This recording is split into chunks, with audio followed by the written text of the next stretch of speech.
Welcome to Lanka today news. இது இன்றைய உலக செய்திகளின் தொகுப்பு. முதலில் தலைப்புச் செய்திகள். தென்கிழக்கு ஆசிய நாடொன்றுடன் பிரித்தானியா ஒப்பந்தம். மருந்து வர்த்தக தடைகள் நீக்கம். கனடாவில் இந்திய தம்பதியர் செய்த செயல் கடும் விமர்சன முன்வைப்பு. ஏர் இந்திய விமான விபத்துக்கு இது காரணமில்லை, சிஇஓ விளக்கம். பிரான்சை குறிவைக்கும் ரஷ்யா, செயற்கைக்கோள்கள் வழியாக உளவு. சீன துணை ஜனாதிபதியுடன் மத்திய மந்திரி ஜெய்சங்கர் சந்திப்பு. 10 நிமிட கால தாமதத்திற்கு பின்னர் ISSல் இருந்து பிரிந்த டிராகன் விண்கலம். என்ன காரணம்?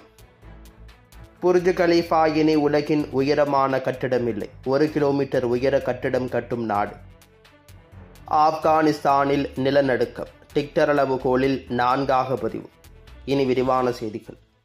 கனடாவில் ஒரு தம்பதியர் குப்பை கொட்டும் வீடியோ ஒன்று வைரலானதை தொடர்ந்து அவர்கள் மீது இனரீதியில் விமர்சனங்கள் முன்வைக்கப்படுகின்றன.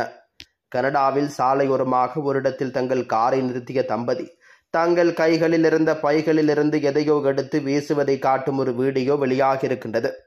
இந்த வீடியோ சமூக ஊடகமான எக்ஸ் தளத்தில் வெளியாகி வைரலாகி இருக்கின்றது. அதனைத் தொடர்ந்து அந்த தம்பதியர் இந்தியர்கள் என்றும் அவர்கள் குப்பை கொட்டுவதாகவும் கூறி அவர்களை விமர்சித்து வருகிறார்கள் பலர். அவர்கள் இந்தியாவை கெடுத்து விட்டார்கள், அவர்களை கனடாவையும் கெடுக்க விடக்கூடாது என ஒருவர் சொல்லியிருக்கின்றார்.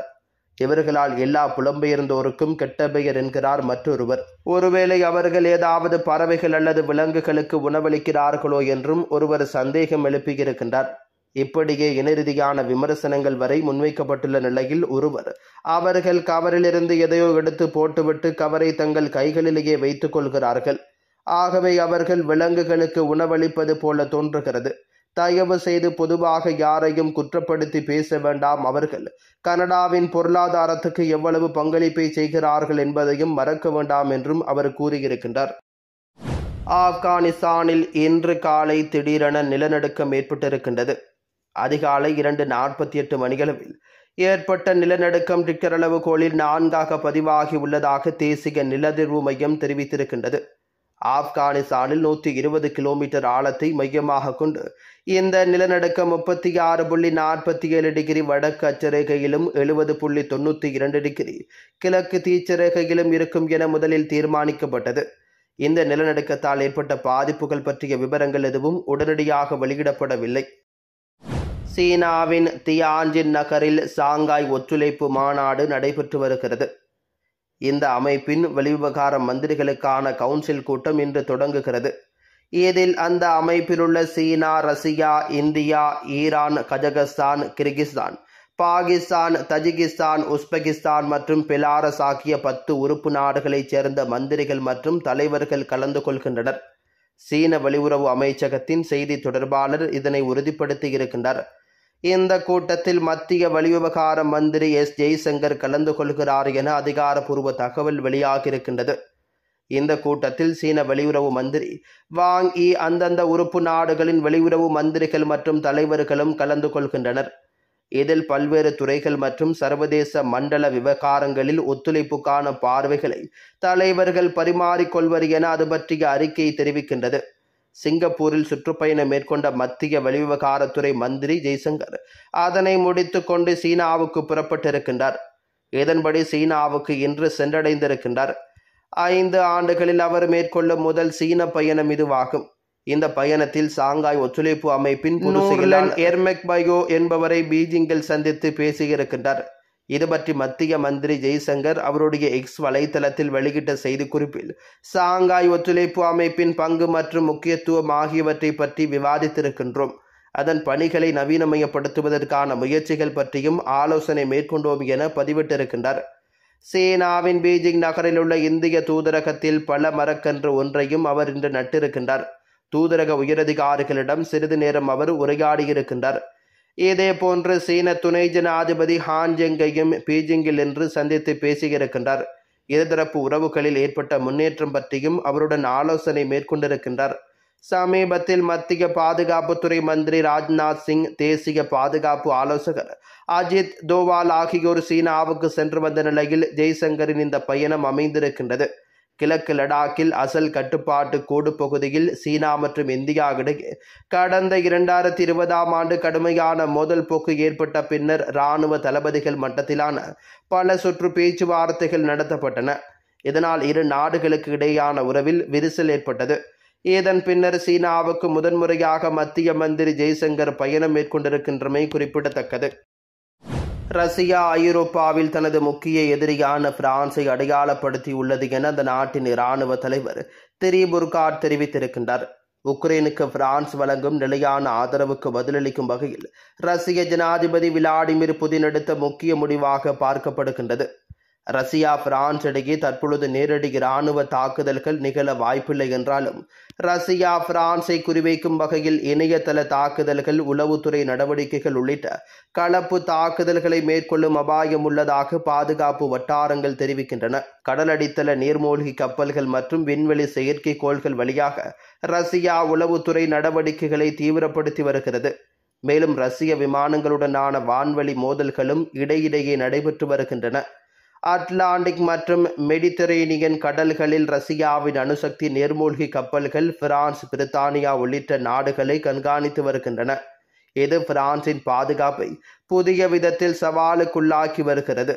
இந்த புதிய நிலைமையால் ஐரோப்பா முழுவதும் பாதுகாப்பு ஆய்வுகள் மற்றும் முன்னெச்சரிக்கைகள் அதிகரிக்கப்படக்கூடும் என நிபுணர்கள் எச்சரிக்கின்றனர். தென்கிழக்கு ஆசிய நாடொன்றுடன் மருந்து வர்த்தக தடைகளை நீக்க பிரித்தானியா ஒப்பந்தம் செய்திருக்கின்றது. பிரித்தானிய அரசின் புதிய வணிக திட்டத்தின் கீழ் வியட்நாமுடன் மருந்து விற்பனை தடைகளை நீக்குவதற்கான முக்கிய ஒப்பந்தத்தை செய்து கொண்டிருக்கின்றது. இந்த ஒப்பந்தம் பிரித்தானியாவில் தயாரிக்கப்படும் மருந்துகள் மற்றும் தடுப்பூசிகளை தென்கிழக்கு ஆசிய சந்தையில் எளிதாக அனுமதிக்க வழிவகுக்கும். பிரித்தானிய வணிக அமைச்சர் டக்ளஸ் அலெக்சாண்டர் ஆசியாவின் நெருங்கிய வணிக கூட்டாளிகளில் ஒருவருடன் மருந்து தடைகளை நீக்குவது பிரித்தானியாவின் மருந்து துறைக்கு பெரும் ஊக்கமளிக்கிறது என தெரிவித்திருக்கின்றார். இந்த ஒப்பந்தத்தின்படி வியட்நாம் புதிய மருந்துகள் மற்றும் தடுப்பூசிகளின் பதிவை வேகமாக செயலாக்கும் என்றும் பிரித்தானியாவின் medicines and health care product regularly agency உள்ளிட்ட மேம்பட்ட மருந்து ஒப்புதல் நிறுவனங்களின் அனுமதிகளை அங்கீகரிக்கும் என்றும் தெரிவிக்கப்பட்டிருக்கின்றது. இந்த ஒப்பந்தம் அடுத்த 5 ஆண்டுகளில் 250 மில்லியன் பவுண்டு மதிப்பில் பிரித்தானிய மருந்து துறைக்கு வருமானத்தை கொண்டுவரும் என எதிர்பார்க்கப்படுகின்றது. இந்த நுட்பத்துடன் கூடிய ஒப்பந்தம் முழுமையான வணிக ஒப்பந்தங்களை விட வேகமானது மற்றும் துறை சார்ந்த பலன்களை வழங்கும் எனும் புதிய வணிக தலையாய திட்டத்தின் ஒரு பகுதியாகும். UK வியட்நாம் கூட்டு பொருளாதார மற்றும் வணிக குழு இந்த ஒப்பந்தத்தை ஏற்றுக்கொண்டு நிதி சேவைகள் மற்றும் புதுப்பிறப்பு ஆற்றல் குறித்து கூடுதல் கலந்துரையாடல்களை நடத்த இருக்கின்றது. ஏர் இந்திய விமான விபத்து தொடர்பாக முதற்கட்ட அறிக்கை வெளியான நிலையில் ஏர் இந்திய CEO விளக்கமளித்திருக்கின்றார். கடந்த ஜூன் 12ஆம் தேதி குஜராத் மாநிலம் அகமதாபாத்தில் இருந்து லண்டன் நோக்கி புறப்பட்ட ஏர் இந்திய விமானம் புறப்பட்ட சில நிமிடங்களில் மருத்துவக் கல்லூரி விடுதியின் கட்டடத்தில் விழுந்து விபத்தை சந்தித்திருக்கின்றது. இதில் விமான ஊழியர்கள் உட்பட 242 பேர் பயணித்ததில் பயணி ஒருவர் மட்டும் உயிர் பிழைக்க 241 பேர் பலியாகியிருந்தனர். இந்த விமான விபத்துக்கான காரணம் குறித்து விசாரணை நடத்தப்பட்டு வந்தது. இதில் விமானத்தின் கருப்பு பெட்டியில் இருந்த தரவுகள், விமானிகளிடையே நடைபெற்ற உரையாடல் பதிவுகள் உள்ளிட்டவை ஆய்வு செய்யப்பட்டன. அதன் அடிப்படையில் கடந்த ஜூலை 12ஆம் தேதி முதல்கட்ட அறிக்கையை விமான விபத்து புலனாய்வு அமைப்பு வெளியிட்டிருந்தது. இதில் விபத்துக்கு விமானிகள் தான் காரணம் என்பது போல் அறிக்கை உள்ளதாக கூறி இந்திய விமானிகள் சங்கம் இந்த அறிக்கைக்கு கண்டனம் தெரிவித்திருக்கின்றது. இதனைத் தொடர்ந்து ஏர் இந்திய நிறுவன தலைமை செயல் அதிகாரி கேம்பல் வில்சன் அறிக்கை ஒன்றை வெளியிட்டிருக்கின்றார். இந்த அறிக்கையில் விமான விபத்து தொடர்பான முதல்கட்ட அறிக்கையில் விமான இயந்திரங்களில் அல்லது பராமரிப்பில் எந்த பிரச்சனைகளும் இல்லை, அனைத்து கட்டாய பராமரிப்பு பணிகளும் முடிக்கப்பட்டுள்ளன என குறிப்பிட்டுள்ளது. மேலும் எரிபொருளின் தரத்திலும் எந்த பிரச்சனையும் இல்லை. விமானிகள் தங்கள் கட்டாய முன்பயண மூச்சு பரிசோதனையில் தேர்ச்சி பெற்றனர். அவர்களின் மருத்துவ நிலையிலும் எந்த பிரச்சனையும் இல்லை. ஏர் இந்தியாவின் அனைத்து விமானங்களும் சோதனை செய்யப்பட்டதில் அவை அனைத்தும் சேவைக்கு தகுதியானவை என கண்டறியப்பட்டது. முதற்கட்ட அறிக்கையில் விபத்துக்கான எந்த காரணமும் அடையாளம் காணப்படவில்லை. எந்த பரிந்துரைகளும் இல்லை. விசாரணை இன்னும் முடிவடையாததால் அனைவரும் எந்தவித முன்கூட்டிய முடிவுகளை எடுப்பதை தவிர்க்குமாறும் கேட்டுக்கொள்கின்றேன். முழுமையான மற்றும் விரிவான விசாரணையை நடத்துவதற்கு தேவையான அனைத்தையும் விசாரணை அதிகாரிகள் பெற்றிருப்பதை உறுதி செய்ய நாங்கள் தொடர்ந்து அவர்களுடன் ஒத்துழைப்போம் என தெரிவித்திருக்கின்றனர்.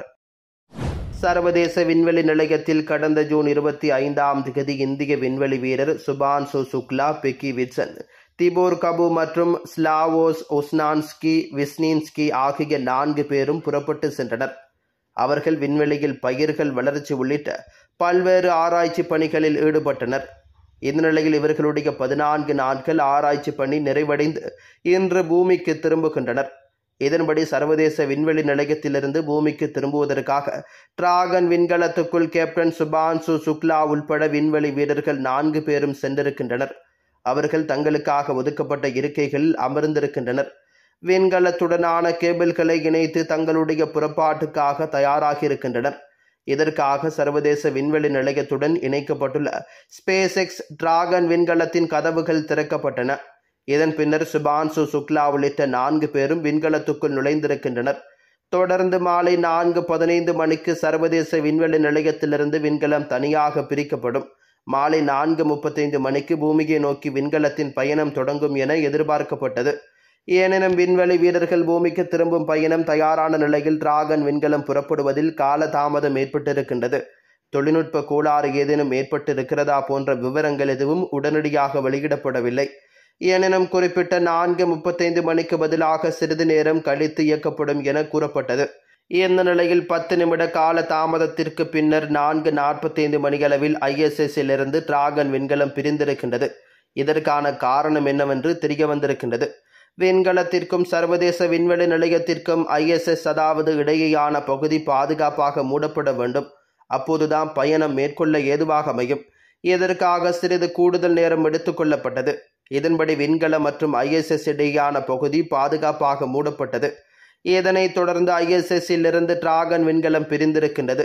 2 முறை தனித்தனியாக இந்த பிரிக்கும் பணியை டிராகன் விண்கலம் தன்னிச்சையாக மேற்கொண்டு சர்வதேச விண்வெளி நிலையத்திலிருந்து பிரிந்து தனியாக வந்திருக்கின்றது. இதனால் பூமியை நோக்கிய பயணம் எளிதில் மேற்கொள்ள ஏதுவானது. இதனை அடுத்து 4 விண்வெளி வீரர்களுடன் பூமியை நோக்கிய டிராகன் விண்கலத்தின் பயணம் தொடங்கியிருக்கின்றது. 22.5 மணி நேர பயணத்திற்கு பிறகு நாளை பகல் சுமார் 3 மணி அளவில் பூமியை வந்தடையும் என தெரிவிக்கப்பட்டிருக்கின்றது. விண்கலம் வட அமெரிக்காவின் மேற்கு கடற்கரையில் பசிபிக் பெருங்கடலை ஒட்டியுள்ள கலிபோர்னியாவின் நீண்ட கடற்கரையில் பாதுகாப்பாக தரையிறக்க திட்டமிடப்பட்டிருக்கின்றது. இதற்காக அமெரிக்க கடற்படையும் தயார் நிலையில் உள்ளதாக செய்திகள் வெளியாகியிருக்கின்றது. புர்ஜ் கலிஃபாவை விட உயரமான கட்டடத்தை அரபு நாடு ஒன்று கட்டி வருகிறது. உலகின் உயர்ந்த கட்டிடமாக துபாயில் உள்ள 828 மீட்டர் அதாவது 2717 அடி உயரம் கொண்ட புர்ஜ் கலிஃபா கருதப்படுகிறது. 2004ஆம் ஆண்டு கட்டத் தொடங்கப்பட்ட இந்த கட்டடம் 163 மாடிகளுடன் 2010ஆம் ஆண்டு திறக்கப்பட்டது. துபாயின் முக்கிய அடையாளமாக மாறியுள்ள இந்த கட்டடத்தில் குடியிருப்புகள், அலுவலகங்கள், ஹோட்டல்கள் எனவும் பலவும் காணப்படுகின்றன. இந்த நிலையில் உலகின் உயரமான கட்டடம் என்ற பெருமையை புர்ஜ் கலிஃபா இழக்க இருக்கின்றது. மற்றொரு அரபு நாடான சவுதி அரேபியா புர்ஜ் கலிஃபாவை விட உயரமான கட்டிடம் ஒன்றை கட்டி வருகின்றது. 2013ஆம் ஆண்டு இதன் கட்டுமான பணிகள் தொடங்கப்பட்ட நிலையில் பல்வேறு காரணங்களால் 2018ஆம் ஆண்டு இடைநிறுத்தப்பட்டது. தற்பொழுது மீண்டும் இதன் கட்டுமான பணிகள் தொடங்கப்பட்டிருக்கின்றது. ஜெத்தா நகரில் $26 பில்லியன் பட்ஜெட்டில் 660 ஏக்கரில் 156 தளங்களுடன் 3307 அடி உயரத்திற்கு இந்த ஜெட்டா டவர் கட்டடம் உருவாக்கப்பட்டு வருகிறது. தற்பொழுது 63 தளங்கள் கட்டி முடிக்கப்பட்டிருக்கின்றன. இதில் குடியிருப்புகள், அலுவலகங்கள் மற்றும் சில்லறை விற்பனை கடைகள் ஆகியவை அமைக்கப்பட இருக்கின்றன.